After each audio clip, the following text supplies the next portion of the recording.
He was a professional soldier who served Australian gunnery for over 47 years as part of the permanent military force, and he participated in 3 consecutive global conflicts with distinction: the First World War, the Second World War, and the Korean conflict. And yet his legacy has been lost to history, save for an ill-advised nuisance wildlife management operation that has become more lampooned as a meme than a historical event, known comically as the Great Emu War. Welcome to I Was Only Doing My Job, an Australian military history podcast. This is episode 1 of season 2, where I go into part 1 of the life, service and legacy of Honourary Brigadier General Gwynydd Purves Wynne-Aubrey Meredith, an officer more known infamously as the officer in charge of the Great Emu War. As someone who routinely covers Australia's military history, I'm regularly subjected to the comment, well, you guys lost the emus, and what about the Emu War? And to be honest, I initially had no idea what they were referring to. I thought this was some obscure foreign military humour that I just wasn't privy to until I stumbled across a YouTube video from the Oversimplified channel about the Emu War itself. And while it was entertaining and mildly embarrassing to see this historical event shown that way, one thing that I did notice is that the officer in charge of the Great Emu War was only ever listed by his initials, Major G.P.W. Meredith.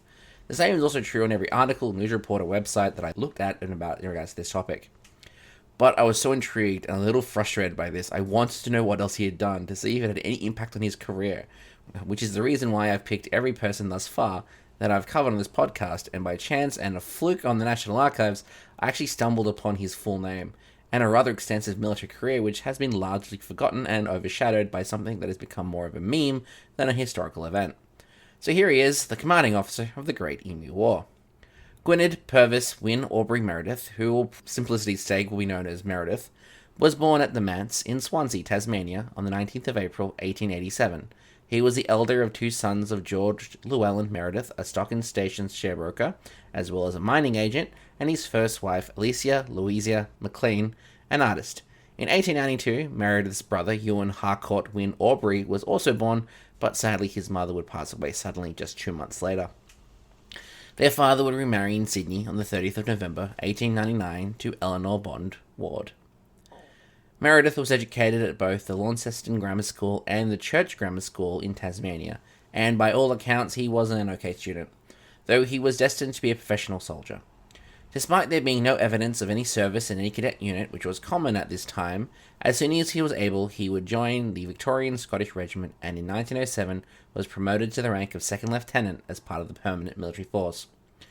I've recently done a TikTok video explaining the difference between the 2 main branches of the post-colonial Australian Army, but to put it plainly, the permanent military force was born out of the 1903 Defence Act, with the Army being formed on the 1st of March 1901 by amalgamating the existing military forces of the federating colonies. However, this new country came to the realization that Australia as a whole had neither the funds nor the manpower to maintain a standing permanent force large enough to defend it and its interests from foreign aggressors. To counter this, the defence of Australia would be undertaken by 2 separate groups under the banner of the Commonwealth military forces.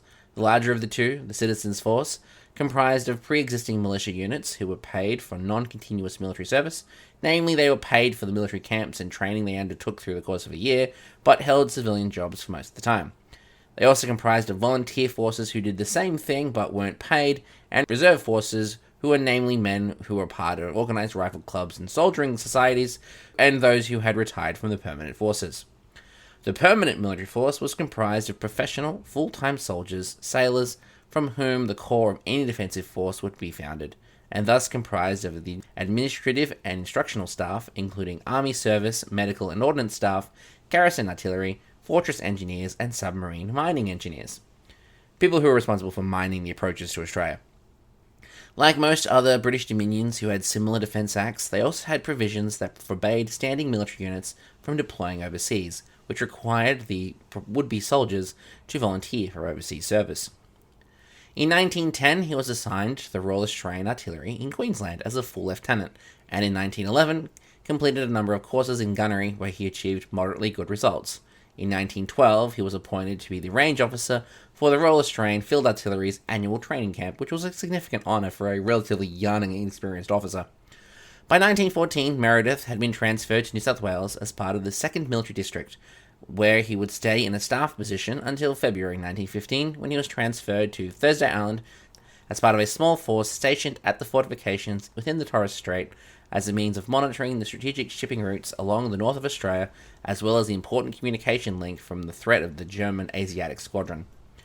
For most of the First World War, this would be his post, though he did travel to Sydney in New South Wales to marry Gwyneth Mary Nicklin on the 28th of April 1915, and the couple would welcome their only son, John Wynne-Aubrey Meredith, on the 17th of April the following year.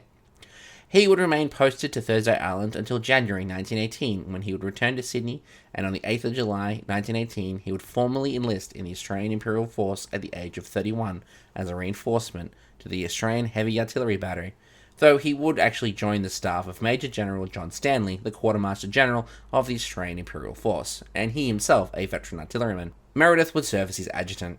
Meredith's 6'3" 3/4" frame dominates all photos that he's in, to the point where he appears gigantic compared to the average 5'7" soldiers that he would command.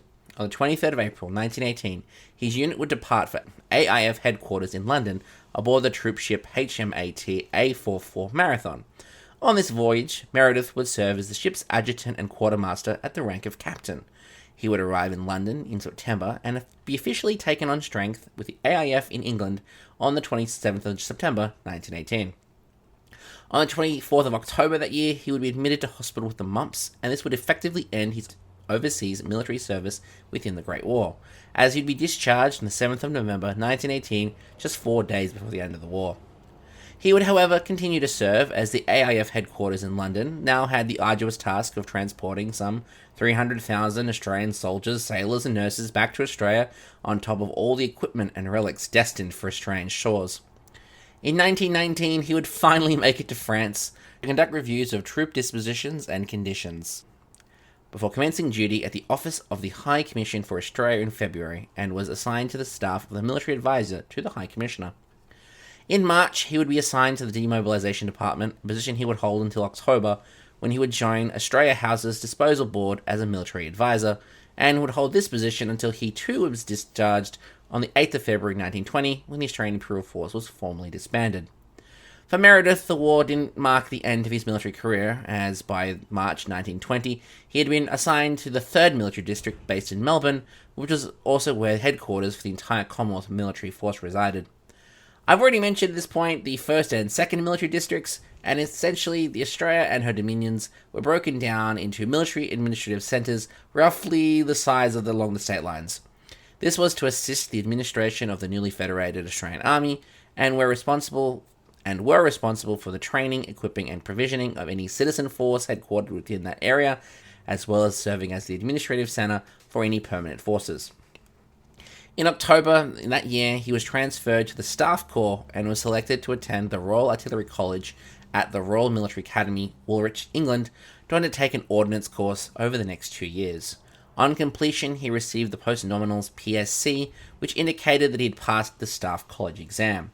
In March 1923, on his return to Australia, he would sit promotion exams and be provisionally promoted to the rank of Major, with the appointment of the Inspecting Ordnance Officer of Q Branch at Australian Army Headquarters.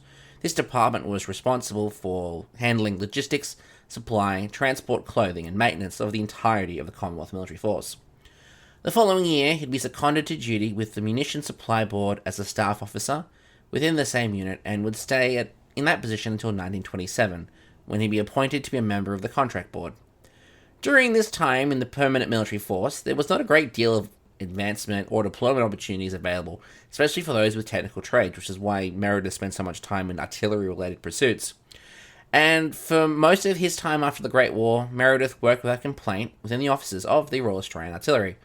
But due to the policy of the time, there is very little recorded that has survived that explains in any great detail what exactly Meredith did from 1922 to the 18th of January 1932, when he was assigned the position of Officer Commanding 7th Heavy Battery, Royal Australian Artillery, and Staff Officer of the 5th Military District, headquartered in Fremantle, Western Australia, and participated in an event that has now become universally known as the Great Emu War. One thing that I have found in my research for this episode is the complete distinct lack of primary sources that mention the Emu War even occurring. Most of the records about the Emu War seem to stem solely from the media at the time, particularly the rather lampoonish reporting of the Canberra Times, the Melbourne Argus, and the Perth Mail. Following the First World War, in line with attempts to switch Australia's wartime economy back to a peacetime one, large numbers of returning Australian soldiers were given parcels of land to take up farming in rural areas of the country, often dispossessing local Indigenous groups in the process.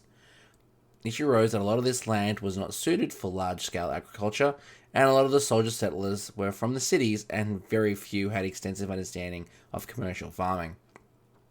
This was compounded with the onset of the Great Depression in 1929, and these farmers were encouraged to increase wheat crops despite plummeting prices. And while the government promised subsidies to offset this, these didn't arrive, which meant that by October 1932, the situation had become so dire that the farmers, particularly those in Western Australia, as calls for secession were starting to gain in momentum, these farmers prepared to harvest that season's wheat crop while simultaneously threatening to withhold it. The issues facing those farmers, particularly in Western Australia, were compounded following the commencement of the dry season and subsequent arrival of approximately 20,000 emus. And for those who don't know, an emu is one of the world's largest flightless birds, a native symbol of Australia, and an overall massive pest. Traditionally, emus migrated towards the coast to breed in the more hospitable environs, but with the clearing of land in rural areas for farming and the damming of watercourses for irrigation and livestock enticed the emus to change their patterns. This brought them into conflict with farmers, particularly those of the marginal farmland around Chandler and Walgoolan, both roughly 260 kilometres from Perth, Western Australia's capital.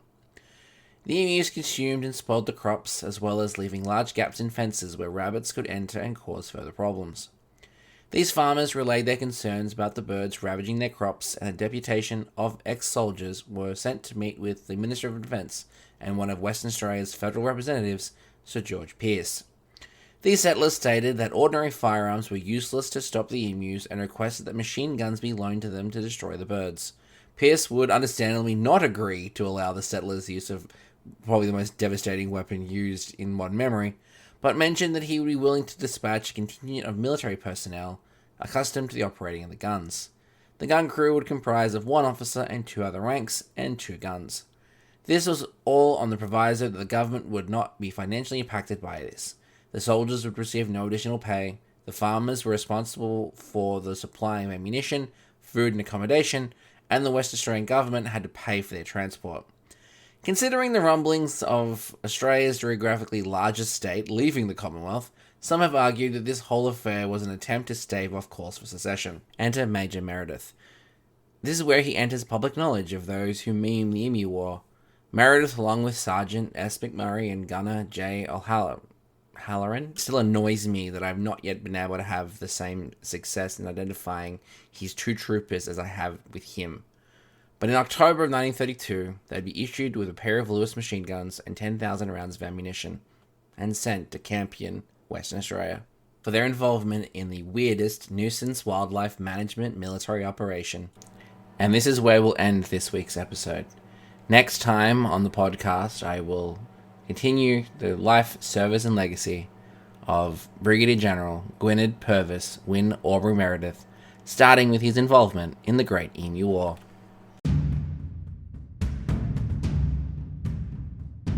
Thanks for listening to the I Was Only Doing My Job podcast, a Doc Network production. This episode was written, produced, and audio engineered by me, Ross Manuel, with additional research done by Laurie Favell. I'd really appreciate it, and it would help out the show if you took some time to share this with a friend, or leave a review on Spotify, or Google Podcasts, or iTunes, or anywhere that you listen to podcasts, as it really helps other people find the show. If you want to know more about today's episode, with photos, show notes, and transcripts, head to www.thedocnetwork.net and follow the show on IWODMJ on Instagram, Twitter, and Facebook. Don't worry, there's a link in the show notes. If you want to follow me for history-related hijinks and other nerdery, you can follow me on practically everything at Doc Winters. Once again, thanks for listening, and catch you next time. Bye!